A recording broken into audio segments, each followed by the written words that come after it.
Hey, Bruce Naylor here, your Boomer Consumer. Today we're talking about 10 things a Boomer vlogger should know. I think you're going to find this interesting. Hey, thanks so much for watching my video, and I always appreciate it if you give it a like.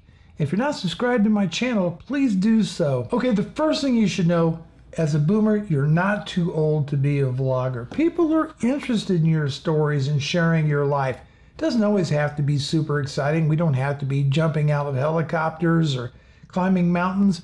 It's all about your story, your memories, and things you enjoy doing. That's what vlogging is really all about. Number 2, you don't have to spend a lot of money to be a vlogger. You don't have to buy fancy cameras and high-end audio recorders and high-end video editing workstations. If you've got a smartphone, you're ready to start vlogging. In this example, I've got an adapter to a Manfrotto Pixie Evo tripod, and I'm ready to start vlogging with this right away. You can take it right with you out and about. You can set it on your desk, start making videos. You've already got a great camera if you've got a modern smartphone. You might want to get a lens kit for it that can give you an ultra-wide look, and those are relatively inexpensive. You can even get dedicated microphones that plug into the side of your phone to give you even better audio. Now, as far as editing software goes, there's a whole bunch of free editing software, including one that's baked into Windows 10. If you've got a Mac, of course, you have iMovie, but there's also products such as HitFilm Express. There's DaVinci Resolve. Take your time, pick out an editing package that works best for you, and take the time to learn how to edit. Okay, number 3, don't be afraid to make mistakes. I make them all the time. You'd be surprised the number of times I actually reshoot a video because of the different mistakes that I've made in it. But that's part of the process, the learning process.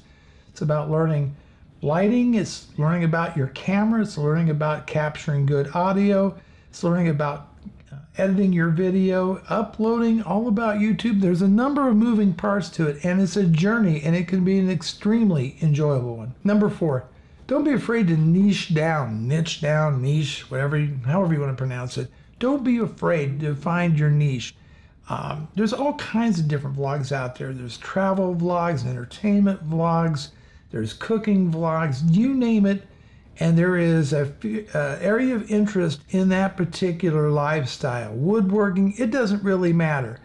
A vlog can be different things to different people. It doesn't always have to be, again, exciting adventures out and about. It's about things that you're passionate about and telling that story. And speaking of story, number 5, that is the most important thing about creating a video. That's what holds the interest, is getting that story across, being a storyteller.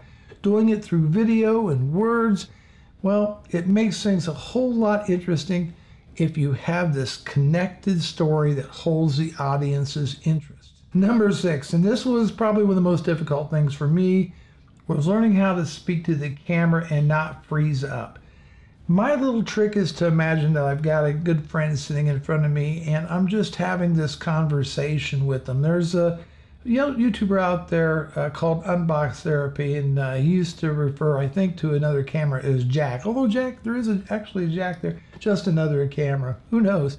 But my camera, is just like I'm talking to a friend. Learn to relax, breathe in, and feel comfortable, just like you're talking to a friend, because your subscribers and your community that you build will become friends. Number 7. More important than great video quality is great audio quality, and that's something that takes a long time to master. There's a number of tutorials on YouTube how to get great sound for your videos. People will watch poorer quality video, but they're not as forgiving with bad audio. They click right away from those type of videos. Number 8, when you start making your vlogs, your videos, do it for the enjoyment. You're probably not going to become YouTube famous, and you probably won't really make any money about it. Do it for the fun of it, for something you enjoy, and ignore the trolls. These people have no life and nothing better to do than to sit around in their underwear in their mother's basement and type in nasty comments to YouTubers. Ignore them. Do it for the fun of it. Number 9, yes, there is an audience for your videos. No matter what topic you pick, there's going to be people interested. I happen to be a Titanic fan, and I enjoy watching videos about the Titanic. There's woodworking, there's car videos. You cooking, camping, you name it, there is an audience for it, and there's going to be an audience for your videos out there, especially if you create interesting stories, have good sound quality, master the lighting in the video, and learn your editing. You're going to find subscribers, and you're going to find people interested in what you're doing. And finally, number 10, why vlog at all? Because you have experiences, you have stories, you've lived a life. We have lived this. We have been through wars and recessions and floods and fires, good times, bad times. We've gotten hurt. We've seen our loved ones pass away. We've lived life, and we've got a lot to share with the younger generations, whether it's technology, our views on technology or cars or aircraft or cooking. There's a lot we can relate to other people. And I'm encouraging people in the boomer generation to get those cameras, get out there, start telling us about your lives, because there is definitely an audience for that. You know, we're going to spend, as the baby boomer generation, over $84 billion a year on technology. That's why I'm a tech blogger. That's why I make reviews of products, and I'm going to be leaning more and more towards video and audio and vlogging going forward, but I'm still going to be reviewing products related to that, because as a boomer, been there, and I've been gypped, and I've bought products that's totally sucked, and I'm sure you have too.